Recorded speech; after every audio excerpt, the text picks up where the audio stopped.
And the war crime of starvation is the destruction of objects indispensable to survival.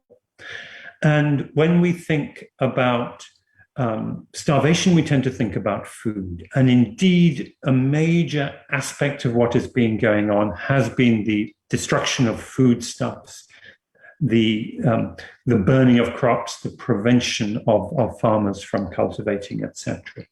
But starvation under the law actually means something more than that. It also means the destruction of water. And we have seen water supplies, water facilities being torn up.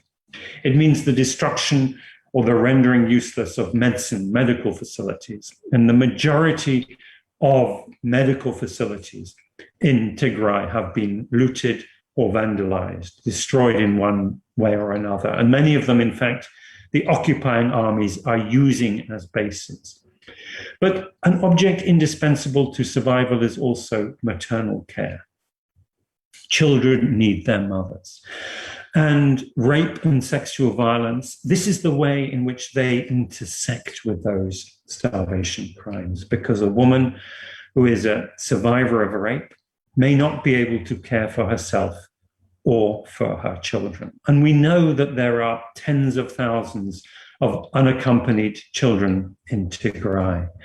And we suspect and fear that many, perhaps most of those tens of thousands of unaccompanied children have been separated from their mothers because their mothers have been abducted for rape, for sexual slavery, and many of them may indeed have perished. And think of the additional anguish of those women, in addition to what they have suffered themselves, knowing that they're separated from those children who are dependent upon them, not knowing what is the fate of those children. And we also know that the very fear of sexual violence prevents women and girls from traveling, from conducting essential activities, from going to the market, from going to relief centers, and so on. And then we are also faced with forced displacement, the massive displacement of people from their homes, some 60,000 or so becoming refugees, and several 100,000 into the millions becoming displaced in their own countries. And on top of that, we have the choking off of relief, the deliberate prevention of relief supplies from reaching the population that is in need. This is the prevention of food, the prevention of medicine, the prevention of essential services. So the combination of all of this is creating a situation that has put Tigray back 30 years, taken it back to the situation that it was in after 17 years of civil war in 1990, as Tigray began to emerge from darkness into an era of peace and stability. It is reducing Tigray to a situation in which people are dependent upon outside aid, which is being choked off or which is being controlled by these forces that are surrounding it. And the legacy of this, and the legacy of this extraordinarily prevalent extent of sexual violence is going to leave a deep, deep scar. And we know that this is a scar that will last for generations. We know that the indignity, the trauma, the sense of humiliation that is visited upon people through sexual violence, through starvation, because the key experience and memory of starvation for those who have gone through it is of their own failure to provide for their families and for their children. And I think that our first duty is to stand up and speak and say to those survivors, this was not your fault. This was something done to you. This is something of which you are innocent, and which we will do everything we can to retrieve your your basic um, um, human dignity, your basic rights. Thank you. Let me leave it there. Thank you. Thank you so much for all of that. I mean, we could have a 5-hour discussion just on that part alone. And for next, I want to go to Kolbasia.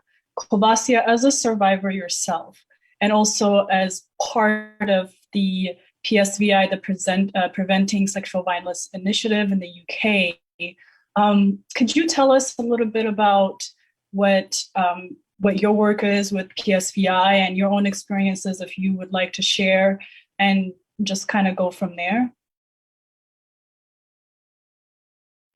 Thank you, Danai. And I think the first and foremost, I just want to highlight that, today is the International Day for the Elimination of Sexual Violence. But, my first wish is that that day should have not been even made possible. But the reality is that, that day is required, is needed. And in Tigray, reminding us of the current situation where we find, ourselves in it. And I want to add a little bit on what, or kind of emphasize, what, Alex said about the impact of sexual violence, and then I've touched a little bit of the work that we do within the Preventing Sexual Violence, initiative, is that sexual violence really impact you as an individual, deeply, and most time you don't even realize how that impact it's you. It break your resolute, and it wrap you with shame and stigma. You became numb, you became primitive, you lose your self-esteem, you lose your self-worth. You want to survive, but there is little option for you. You're rejected by your family, as a shame to the family. The community casts you out like you're a wish. And it takes some time for most survivors even to acknowledge what happened to them. And the act of sexual violence, when it's happened, is like a pact between yourself and the perpetrators. It's a kind of a pact, where I call a pact of silence, where it's not spoken, but subconsciously, I think you kind of agree on that. And that pact is fueled by fear. The fear can lead you to almost, paralysis. And this traumatic event, you want to shut somewhat deep in you, and you want to shut it down, and you want to disassociate yourself. But one thing that also Alex, said that I want to really to emphasize is really important, is that I think I came to understand that through going through therapy at Freedom from Torture here in the UK, where, you cultivate that feeling of guilt, cultivate that feeling of responsibility, that you're the one that are the cause of what happened to you, instead of you. I think, Nadine earlier on say in the other panel, instead of putting the shame on the perpetrator, the shame is on the survivors. And understanding us, telling people that it's not your fault. Basically, what happened to you is not your fault. And also, you have no responsibility to what happened to you. You have no accountability to what happened to you. I think it will help people start, the recovering and starting, moving forward.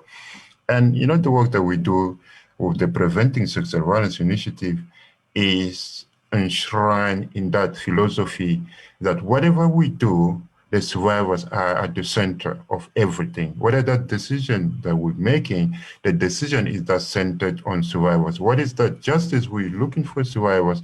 That's justice is survivor-centered.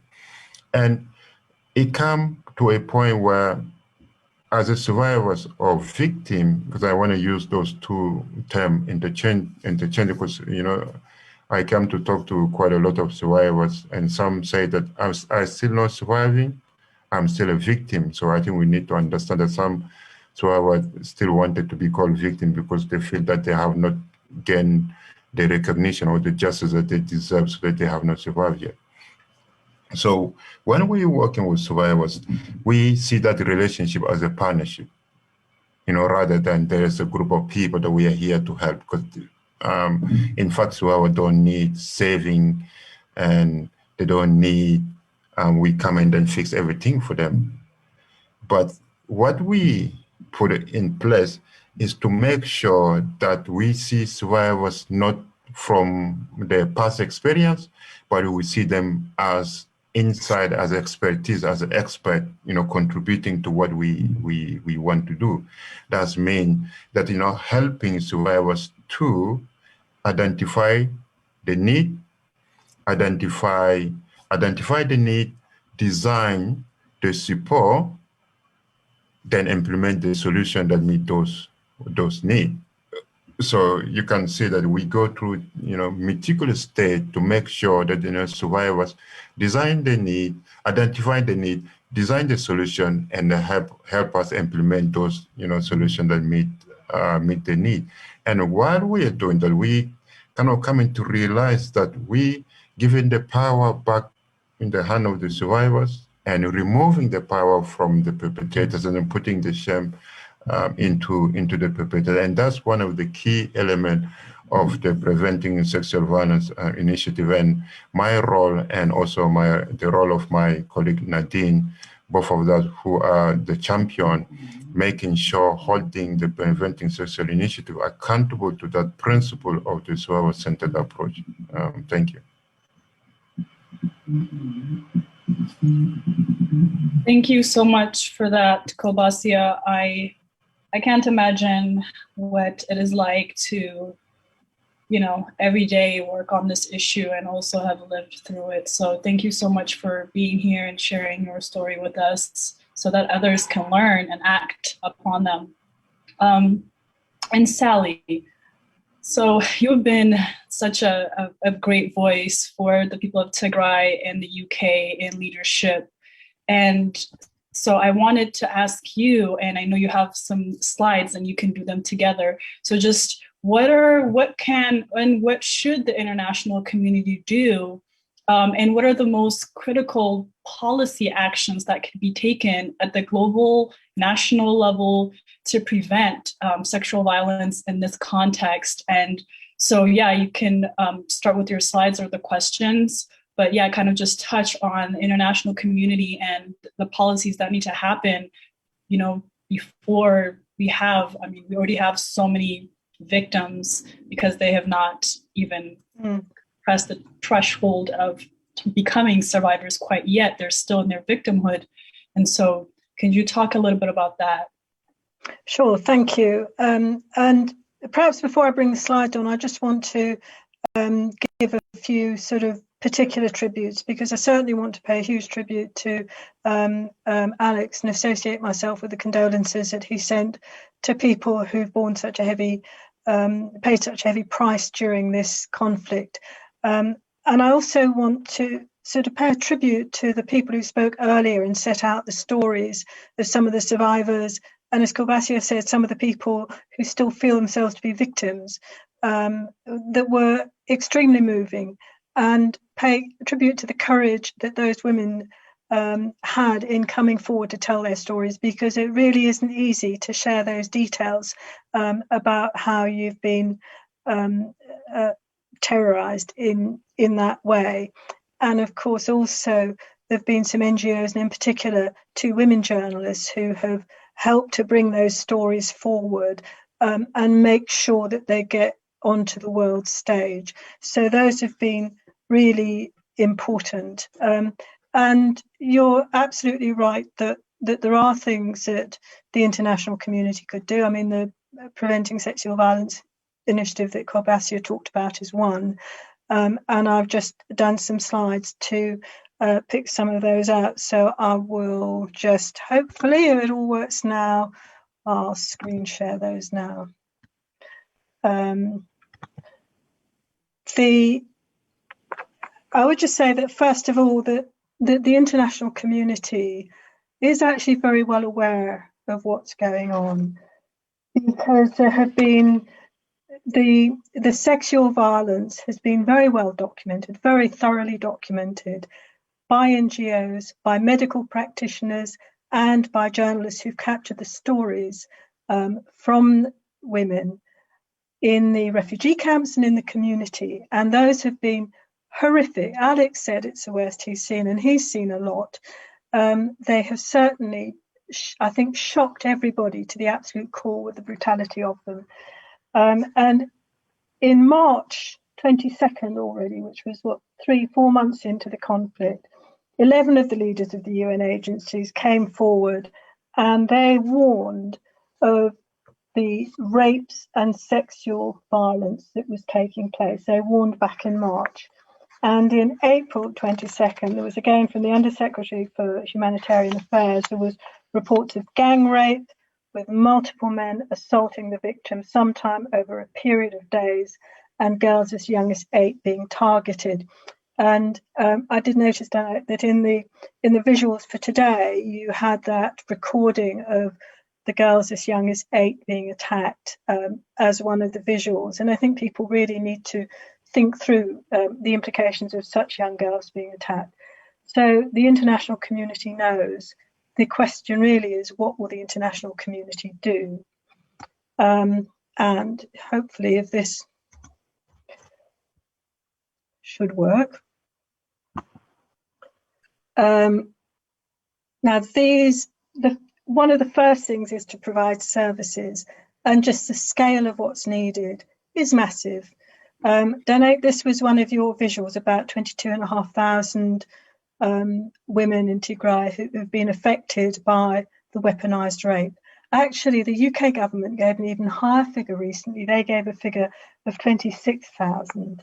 And the UN has said that for those people, it means medical services, emergency contraception, abortion services, HIV-related services, psychological counselling, maternity services.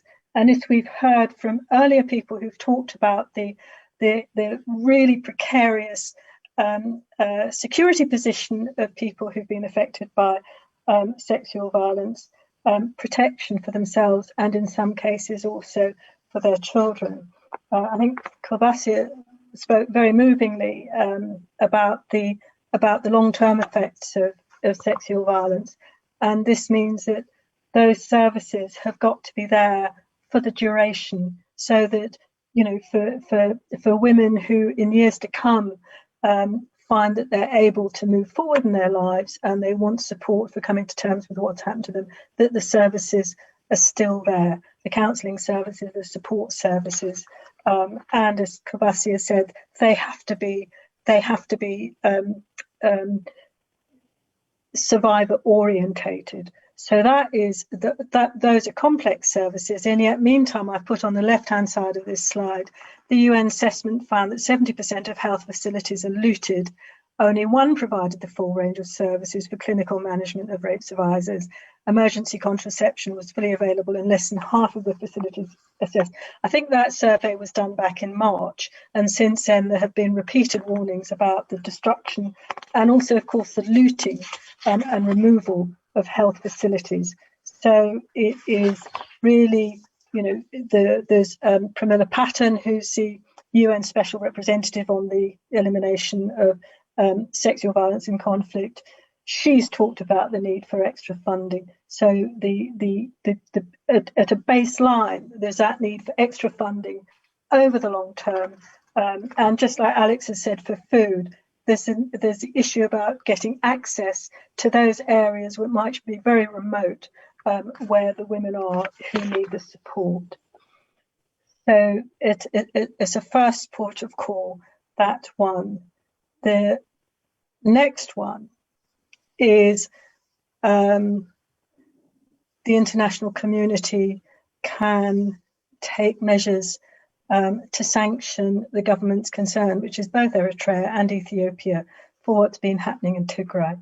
Some of them already have. I've put there on the right-hand side of the slide the withholding of financial support by the European Union.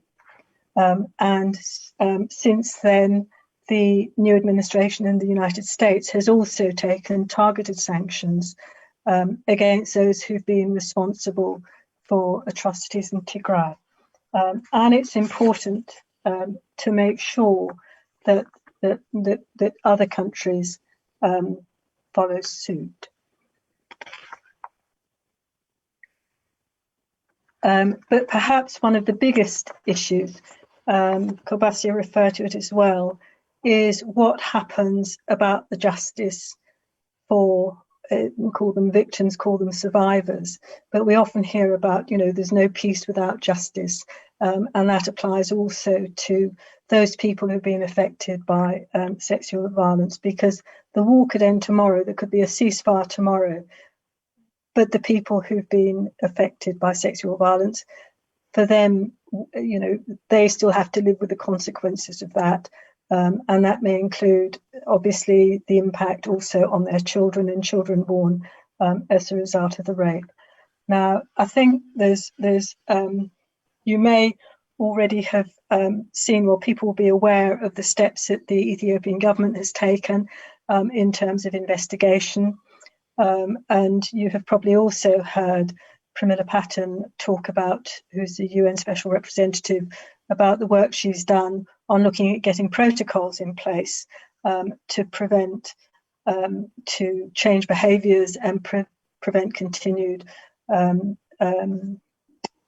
sexual violence in the ongoing conflict. And I'm sure those measures are all important.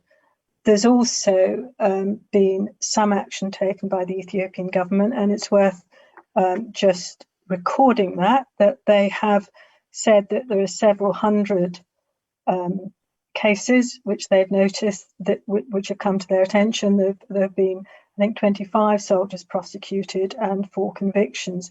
However, and what is really important is that there's been no word of anything happening to the Amhara militia, or indeed the attacks by the Eritrean soldiers, and all of the surveys point to the fact that the Eritreans have been very largely responsible for a lot of the crimes.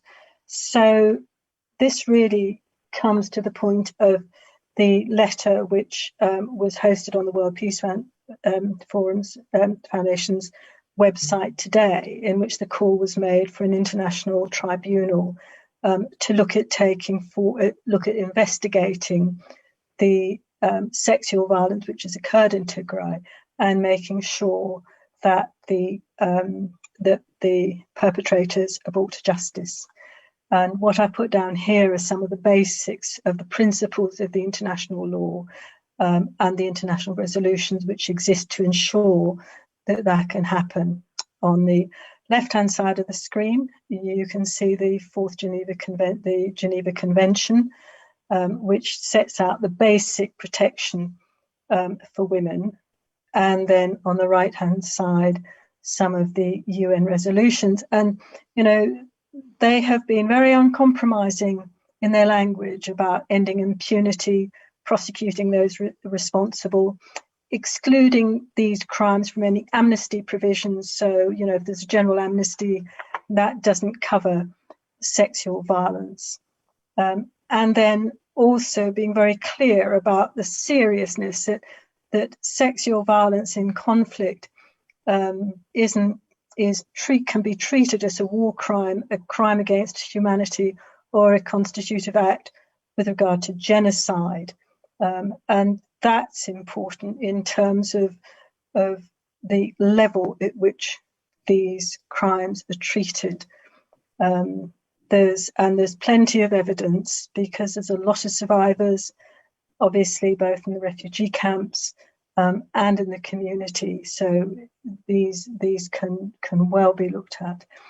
And the final one, which is about prosecutions upholding the principle of command responsibility. And again, a lot of commentators have remarked on the fact that this isn't just, the odd incident here or there, that this is systematic, and that it appears to have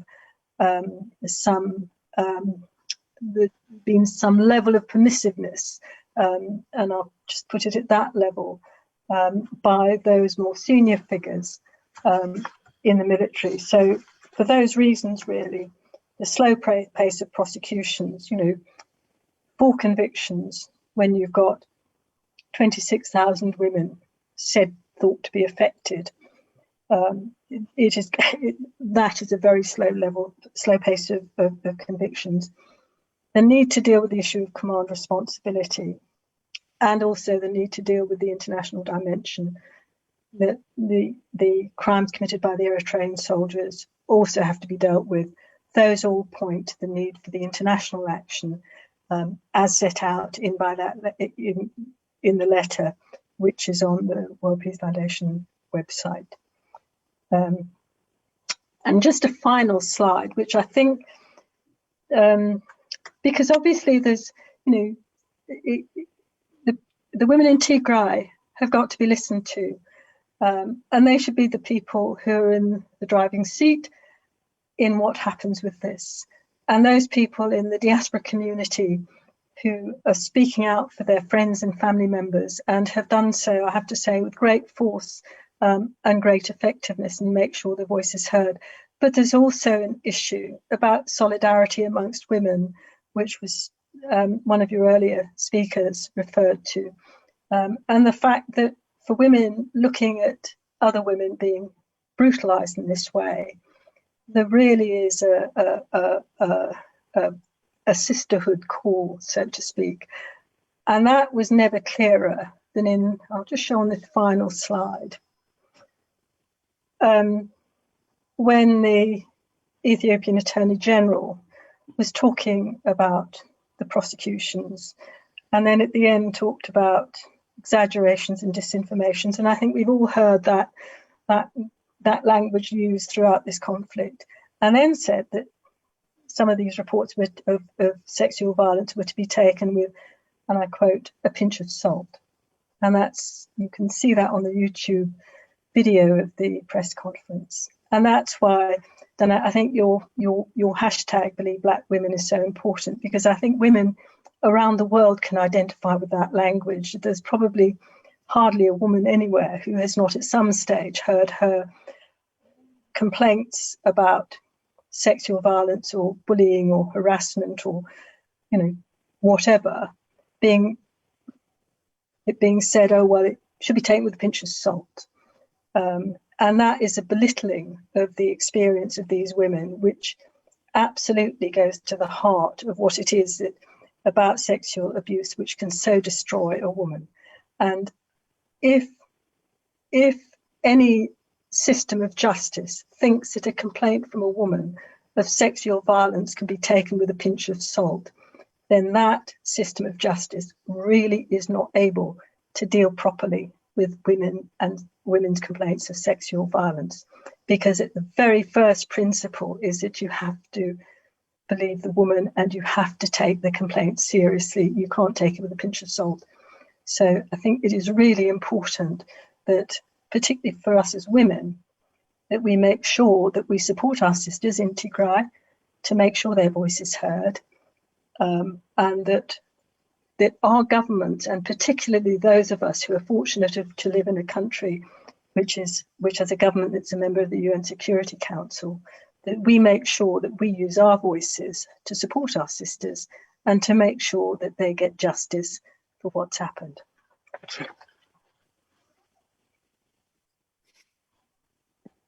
Wow. Thank you so much for that really thorough presentation about what has been happening, especially in the international community and in the political scene.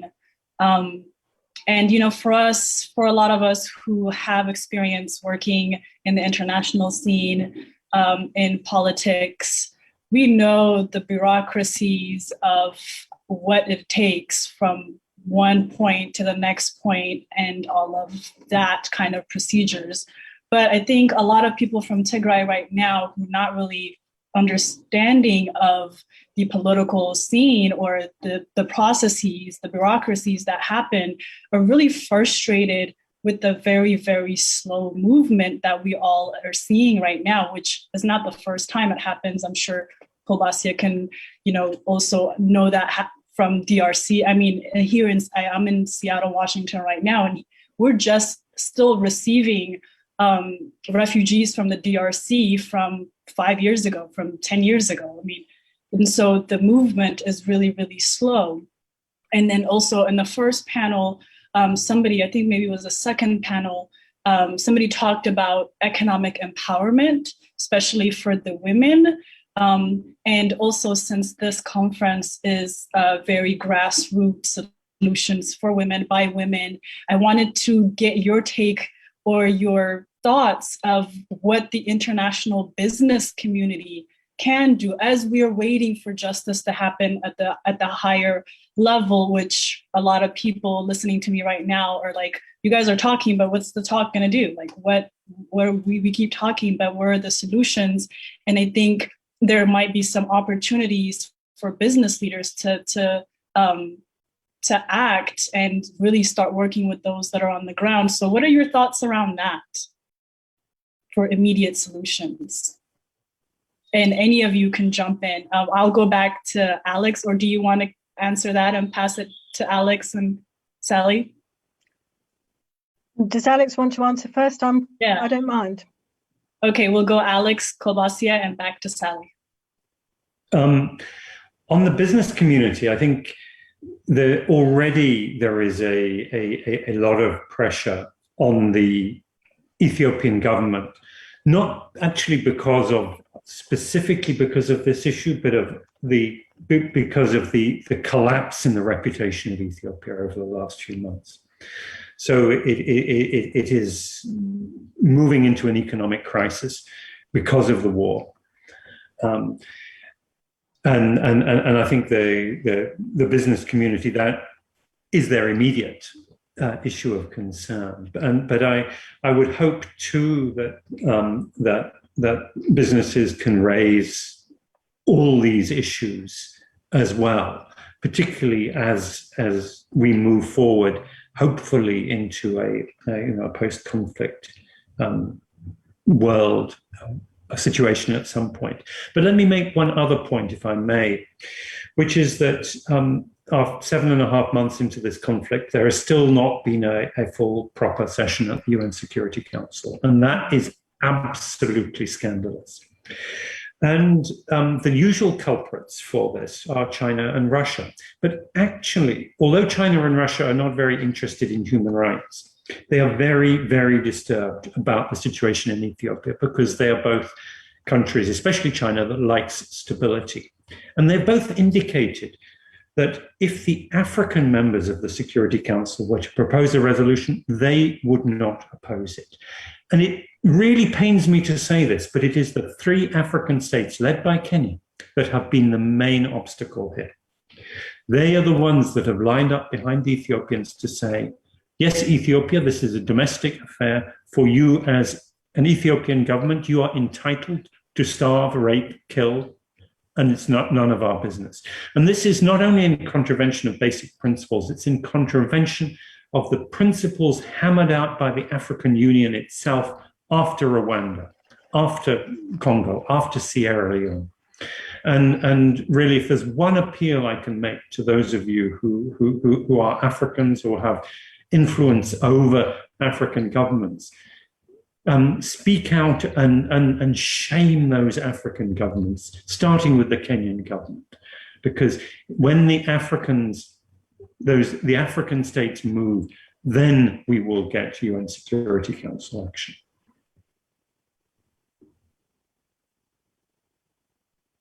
Thank you for that. Kolbasia? Yeah, thank you.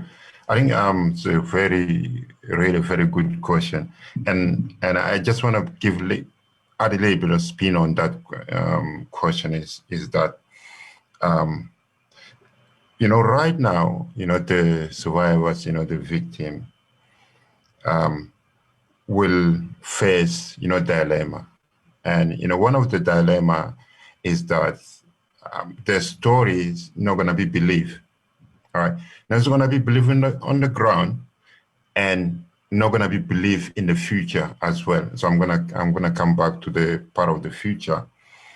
And most of the survivors right now, for example, in Tigray, is that they will be living, together with the perpetrators. And they cannot speak up, because if they speak out, they will be punished. There will be, some maybe even get killed. So they need the protection, right? And the protection has two dimensions. Another protection for those that are right now living in those kind of conflict, zone. They need to be protected. And also the second part, I think, also crucially important, that's part of that their story is not going to be believed in the future, is that if they cannot be protected, if people don't feel protected where they are now, then naturally their survival instinct will kick out, and then people have to leave, people have to flee. And people will flee, and then we go to different countries where they feel that they can find safety, they can find sanctuary, they can be protected. Therefore, protection need to be guaranteed as well for those people that gonna be flee. Because I'm talking from experience, somebody that flee, somebody that has to seek exile, has to seek asylum in the United Kingdom, and I know how seeking protection can be so traumatic and also damaging, and at times you don't get the protections because your story is not believed. So whether that is business, whether that is countries, we need to make sure that we secure protections for survivors, protection right now in the conflict zone, and as well protection in the future if they decided that they're still not safe in that conflict zone, and if they flee to go to another country. So it's really important that we look at that, part of the overall solutions. Thank you. Thank you. Do you want? Thank you. Yes, please, Sally, go ahead. I think this is a really interesting question, and there are perhaps 3 points that I could make about what the business community could perhaps think of doing. I mean, the first off, which is the one that Alex has said, is the pressure the business community can bring to bear on the Ethiopian government, because business likes to have a stable governmental framework within which to operate, and anything that is disruptive is obviously not going to be helpful to the business community, and they can play a powerful role in lobbying, in particular in Ethiopia, which is obviously looking to develop the private sector. So I think the international business community has an important role to play there. Sometimes it's shy of doing it, but it does have an important role to play. Secondly, there's a solidarity work, which we've seen in other countries where international companies will provide funds or they'll provide support in kind. There's obviously an issue about how that's managed and how it's integrated with other things, but that is certainly an important role and perhaps not to be underestimated. And the third one, which has been used in some very interesting ways in the past, is that if you look, for example, at what some of the businesses with investments in countries with high incidence of HIV did in terms of providing support for testing and community support and such like, they could look, those companies that have got supply chains, at how they might help when it comes to rebuilding and providing support for the communities, and recognizing that there's a need, that if you want to have a successful workforce and enterprise, then you need to have also make sure that the community works properly and provide the kind of psychological services and ongoing services that we've heard about. So I think there are 3 ways in which business can really look to how they can help support, because when you look at the devastation of the factories in Tigray, you look at the devastation of the schools and the health services, there's a lot of rebuilding that's needed, and the business community as well as the donor community can help to make a difference there. I wonder if people would just like to know who's on the UN Security Council. Would that be helpful? Yes.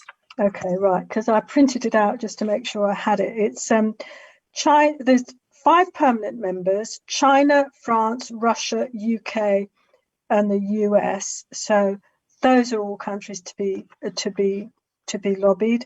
And then there's elected members, and those are Estonia. I think that packs up this year rather. Estonia, India, Ireland, which has been very supportive to Tigray, Kenya, Mexico, Niger, Norway, St. Vincent and the Grenadines, Tunisia, and Vietnam. So those are the countries. So people who are watching from those countries, there you are. And thank you. That's definitely very important. Thank you for identifying who those countries are so that the Tigray activists could really try to target their campaigns and their activism towards them. And I guess my last question would be for you, Alex. Now that we know who are these high-level, UN-level permanent seat members that we need to look to, I want you to go back to the other point about the African countries, because I remember us having a conversation how it has to be an African country that has to create this proposal and bring it up to the Security Council. So I really want you to hone in on the countries that you identified, one being Kenya, and also about the process of why an African country has to take the lead and how our efforts need to really be in targeting African countries, because they're the ones that could get this started. Without them, and we can scream all day at the UK or whoever, but we're not going to get any play unless we get an African country, kind of like how Siyu Musfin did for South Sudan, and a lot of our regional areas, before he was assassinated. Could you please talk about that? So the basic sort of working principle of the UN Security Council is that Russia and China will follow the lead set by the countries of a particular region. So in the past, when the Africans have come out with a strong position, even though it's a position that Russia and China, who have the veto power, might be uncomfortable with because they're not terribly interested in human rights, they will follow. Same with India. So if the 3 African countries, Kenya, which is the most important because it's a neighboring country, it's the one that is most effective, Kenya, but also Niger and Tunisia, and there's a Caribbean country, St. Vincent.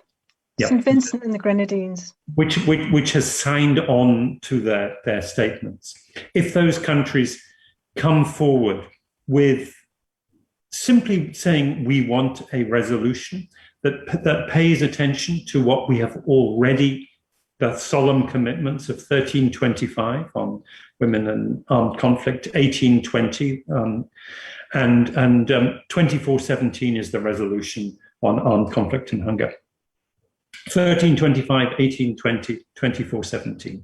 Those are the resolutions that need to be brought to bear to say this should stop. And those countries have already signed up to it. It's just, those governments need to be pressured by activism from their own civil society, their own media, to say you cannot allow these outrages to continue.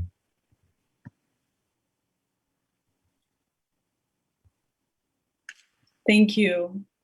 Thank you so much for that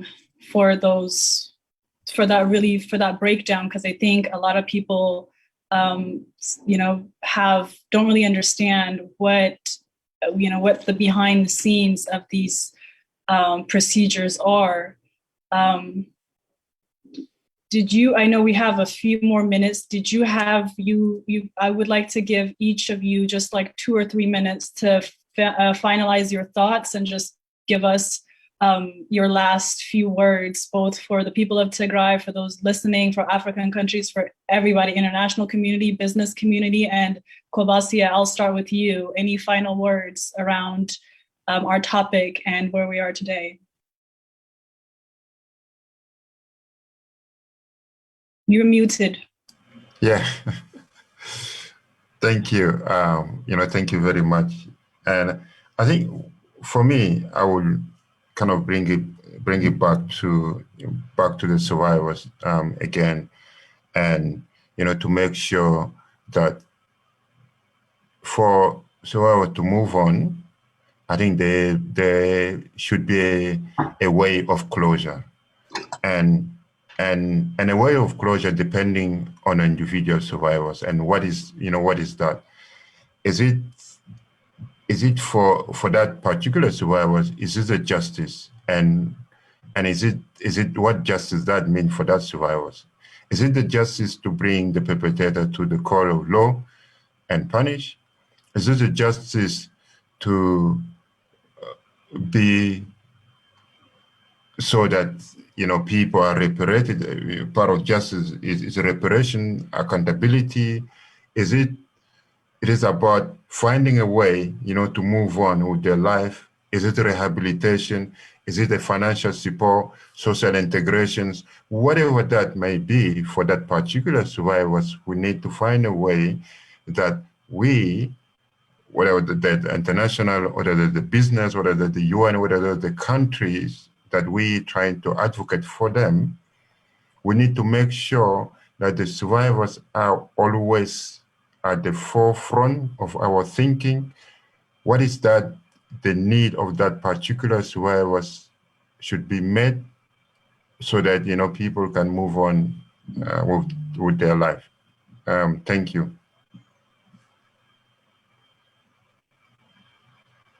Thank you. Thanks again for that, Kawasia. And Sally, any final words or thoughts? I think it's very hard to put into words what it's felt like to listen to people from Tigray talking, and in particular to the women talking about what has happened to them. And it has been harrowing, and we in the international community owe you all our support, and to deliver much more for you in terms of what you want to see by way of justice, as Kolbasia said, than you've had. And it is, it's very humbling to listen to the testimonies and to know that that is what, that we have to take action to provide you with the support which you want. Big thank you to yourself, Danae, and to all your colleagues who have come together to put this on.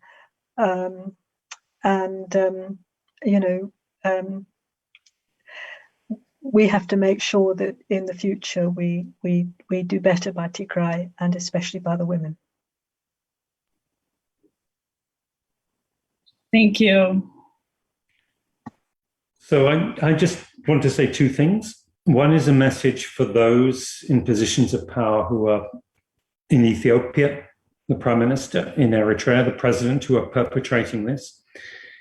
I've spoken to very high-level diplomats who've had conversations with the two of you. They have presented the facts.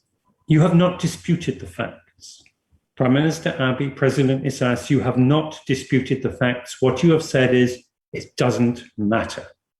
You've said this is a road bump on the road to greatness. And my message is that road bump will actually destroy your states. No state can prevail on the basis of such inhumanity. And my message is my second message is really the central message of this whole day, which is women of Tigray, we believe you. And that, I think, is the starting point for everything. We believe you. Thank you.